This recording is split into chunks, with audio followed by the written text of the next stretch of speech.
forward because I know I'm going to be working hard. Yeah, no, this will be my last full-time season. I might come back and run a race or two. It won't be Daytona.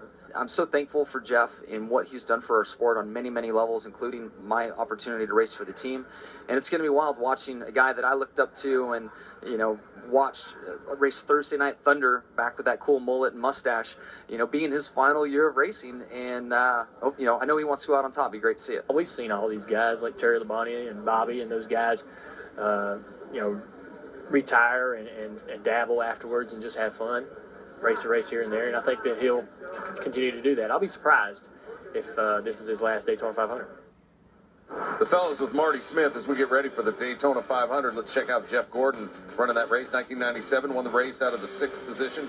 Won despite leading fewer laps than Earnhardt Sr. and Mark Martin. He went on to win his second Cup Series championship that season. 2 years later, Gordon won the race out of the pole position, becoming just the 6th driver in NASCAR history to accomplish that at the time. Since then, the only other driver to win the Daytona 500 than pole, Dale Jarrett.